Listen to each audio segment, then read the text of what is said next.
went on the offensive against Donald Trump in a fiery televised debate, getting under her rival's skin as they battled for a breakthrough in an agonizingly close election. The Democrat clashed with the extreme Republican on hot-button issues from abortion to democracy and accused him of being a friend to dictators. Trump repeatedly raised his voice as he hit back at the vice president on immigration and the economy, branding her a Marxist and blaming her for what he said were the failings of President Joe Biden's administration. The former president claimed after that the clash in Philadelphia was his best debate, while Harris's campaign also claimed victory and challenged him to a second debate in October. Donald Trump was fired by 81 million people. So let's be clear about that. And clearly he is having a very difficult time processing that. She hates Israel. At the same time, in her own way, she hates the Arab population. And I'll tell you, as a prosecutor, I never asked a victim or a witness, are you a Republican or a Democrat? The only thing... For more on this, I'm joined by international correspondent Afia Hagen, and we're also joined by Etse Sikanku, special correspondent and associate professor, journalism, UNIMAC Ghana. He joins us from Iowa City, USA. Thank you so much for joining us at this time. Thank you very much. Let me begin with you, Afia. Now, everyone will want to know who won the debate between Trump and Harris.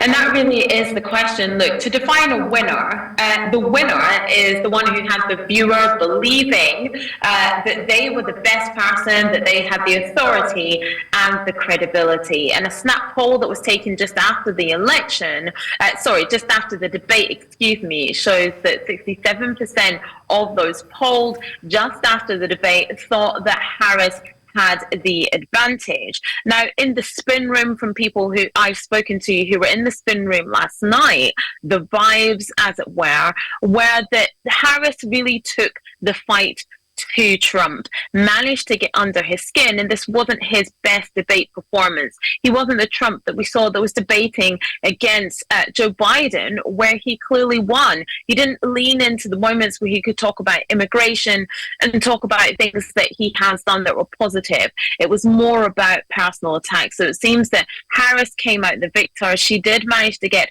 under Trump's skin, and he ended up repeating conspiracy theories and not really setting out his stall in the way that his team and the campaign would have wanted him to do.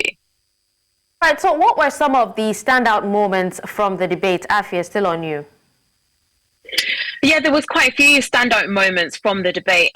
Donald Trump insisted they had nothing to do with this Project 2025, which is this kind of blueprint that we keep hearing that would have dangerous Republican policies within it. Now, both candidates clashed over reproductive rights, with Trump saying that babies would be executed under certain laws, and moderators had to fact check him on that. Kamala Harris invited voters to go to a Trump rally to see people leave due to exhaustion and boredom. Moderators were forced to step in again when Donald Trump repeated a debunked myth about immigrants eating pets. Mr. Trump also referred to his assassination attempt, saying that he probably took a bullet to the head because of Democrats weaponizing him. And Miss Harris, also told Trump that Vladimir Putin would eat him for lunch. You, Etse, you witnessed the debate. So what do you make of this debate, and what were your standout, moments? Thank you very much. This was a very critical and important part of the presidential race because it was the first time that Donald Trump and Kamala Harris were going to meet. For Kamala Harris, she had just been nominated as the Democratic standard bearer. And so it was important. We all do know the context within which she was appointed within a very short time after Joe Biden had stepped down. She did not go through a primary, as is the conventional process. And so she is one of the few presidential candidates in modern history to have such a short time to put her campaign together. She's basically crafting this campaign on the fly. And so it was a very important time for her to reintroduce herself to the American people, for her to establish her credibility, for her to convince a lot of people of her viability and her substantiveness in the election. One of the things that came out of the convention and out of the race so far is that a lot of people say, well, they do like her personal story, but they are waiting to hear more details on her policy and her programs. This was an important moment for Kamala Harris to establish her presidentialness within the psyche of the American people. I do think that she achieved that particular indicator. She looked very presidential. At least she met the presidential bar. Her temperament was very calm and collected. She did not buy into those tropes of an angry black woman. She was able to rise above the tide. And most importantly, she was able to take the fight to Donald Trump as and when she deemed it necessary. Her strongest moment was during the period she was talking about abortion rights and the freedom of females to choose what to do with their bodies. She was also very strong when it came to her prosecutorial record as well. Very eloquent and very, very well prepared. If there's one thing we can take away, it was that Kamala Harris really prepared for this debate and came in with a strategy, came in with a plan and executed it. But on the side of Donald Trump, one of the things we have to realize is that Donald Trump never backs down from a fight. Many people do say that Kamala Harris baited him. But we have to recognize that in a debate, you are speaking to constituencies. You are not just speaking to yourself. And for Donald Trump's constituency, what I would say is that he fed them red meat. He was able to double down on a lot of issues, never apologized for January 6th.